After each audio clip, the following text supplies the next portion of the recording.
আজকে আমরা 2025 সালে দাঁড়িয়ে বলতে পারেন যে এই ঘটনাগুলো 50 বছর আগের ঘটনাগুলো আমরা আবার মানুষকে কেন বলছি, এগুলোর এখন আর কি প্রয়োজনীয়তা আছে। আমরা মানুষকে এই শিরোনামে কনভেনশনের মধ্য দিয়ে এটাই আমরা বলতে চাইছি, ইন্দিরা গান্ধী 1975 সালে বিরোধীদের দমন করবার জন্য, অর্থনৈতিক বেহাল অবস্থা মোকাবিলার জন্য অর্থনৈতিক জরুরি অবস্থা আনুষ্ঠানিকভাবে জারি করেছিলেন। কিন্তু আজকে 2025 সালে আমাদের দেশের শাসক তারা কোনো ঘোষণা দিয়ে কোনো জরুরি অবস্থা জারি করেননি। ঘোষণা দিয়ে জরুরি অবস্থা জারি না করলেও আমরা দেখতে পাচ্ছি দেশের প্রতিটি ক্ষেত্রে, রাজনৈতিক ক্ষেত্রে, সামাজিক ক্ষেত্রে, অর্থনৈতিক ক্ষেত্রে একটা অঘোষিত জরুরি অবস্থা জারি করা রয়েছে। আজকে অনেক সুবিধা হয়েছে, ইউটিউবে সব পাওয়া যায়। সেই সময় জরুরি অবস্থার সময় কি কি হয়েছে, কিভাবে জরুরি অবস্থার সুফল কতিপয় নেতা ভোগ করেছেন,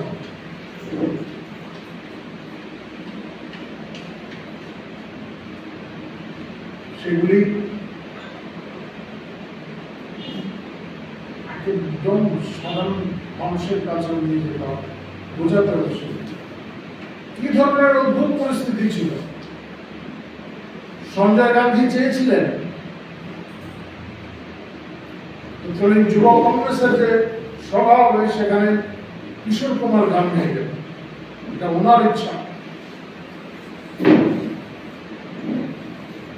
কিশোর কুমার যে স্বীকার করেন, কিশোর কুমারের এই অনিচ্ছা প্রকাশের কারণে তখন অল ইন্ডিয়া রেডিওতে তার গান বাজানো বন্ধ করে দেওয়া হয়, নিষিদ্ধ করে দেওয়া হয়। কিশোর কুমারের গান বাজানো যাবে, এটা কি ধরনের ব্যবস্থা?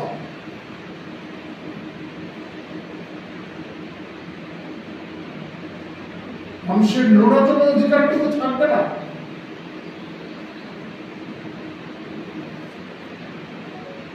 একজন শিল্পী তিনি কোন রাজনৈতিক দলের অনুষ্ঠানে যোগ দেবেন কি দেবেন না সে বিষয়ে সিদ্ধান্ত নেওয়ার অধিকার পান।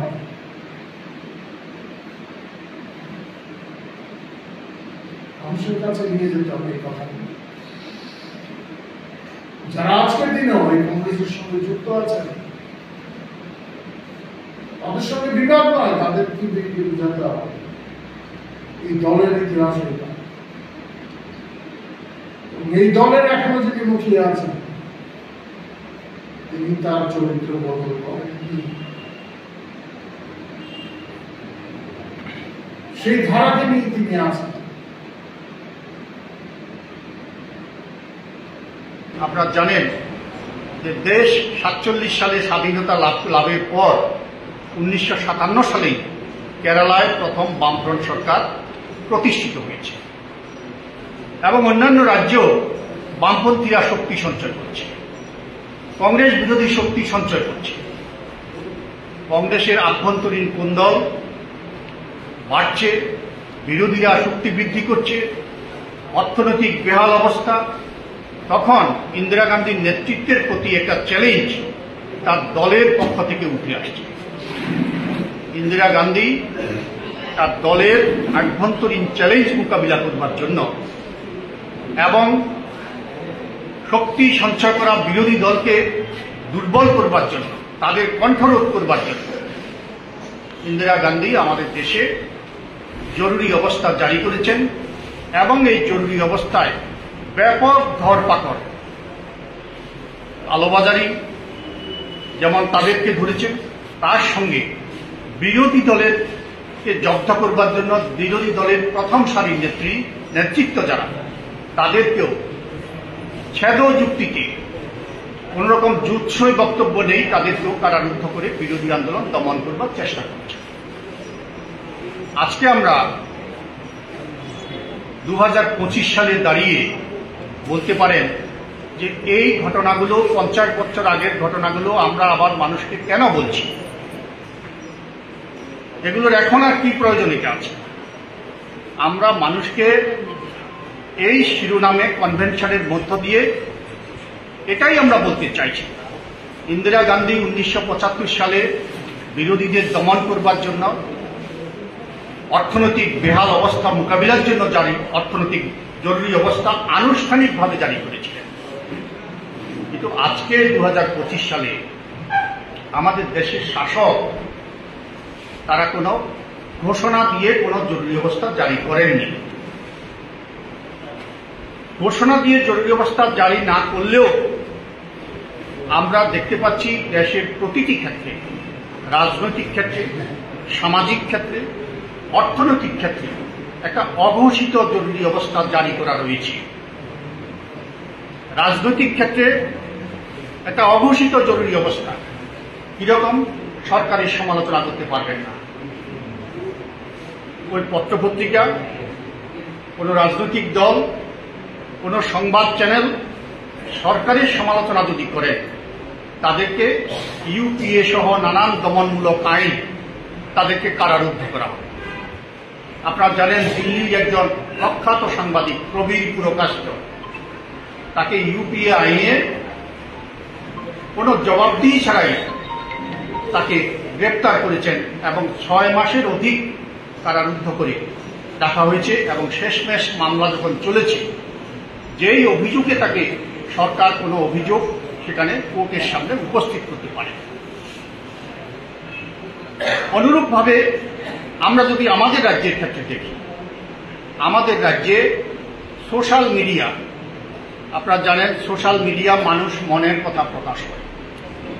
একটা সংবাদ যখন সোশ্যাল মিডিয়ায় বেরোয়, আমরা যখন দেখি তার পক্ষে বিপক্ষে আমার যে স্বতঃস্ফূর্ত বক্তব্য, সেই বক্তব্যটাই আমি কমেন্টসে লিখি, বা কারো একটা কমেন্টস বা সোশ্যাল মিডিয়ার এই যে শিরোনাম, এটাকে যদি আমি সমর্থন করি, সমর্থনযোগ্য যদি আমার হয়, তাইলে করে আমি সেটা শেয়ার করি।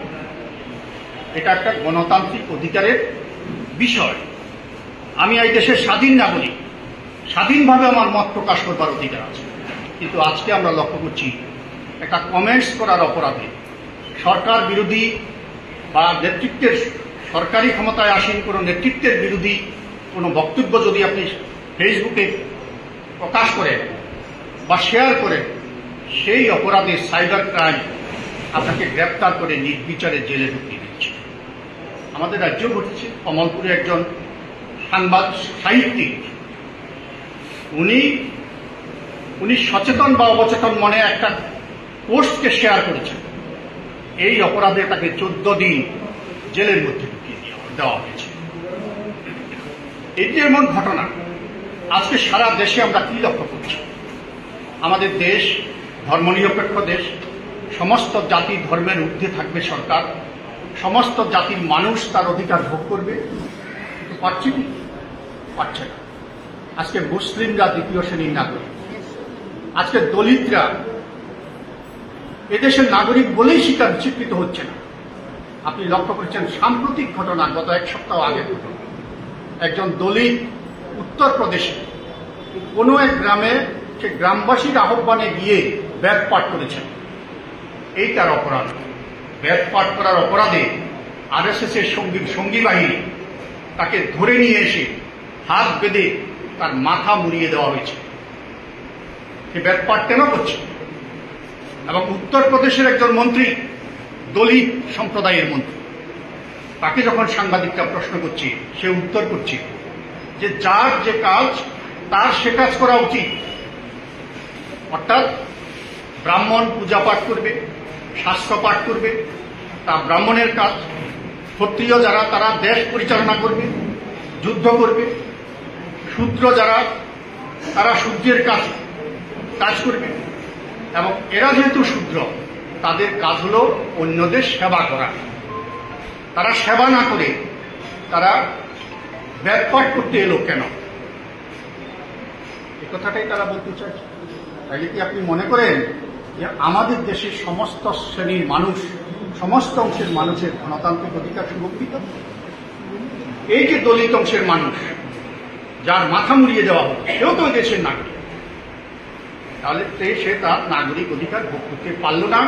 তার জন্য আমাদের দেশে তার অধিকারের প্রশ্নে যদি আমরা বলি যে এখানে জরুরি অবস্থা চলছে, ঠিক অনুরূপভাবে মুসলিম সম্প্রদায়ের উপরে যে আক্রমণ সারা দেশে সংঘটিত হচ্ছে, অন্য সংখ্যালঘু সম্প্রদায়ের উপরে যে আক্রমণ সংঘটিত হচ্ছে, এটাকে আমরা মনে করি আমাদের দেশে একটা অঘোষিত জরুরি অবস্থা, নাগরিক অধিকার খর্ব করছে, নাগরিকের মৌলিক অধিকার খর্ব করছে।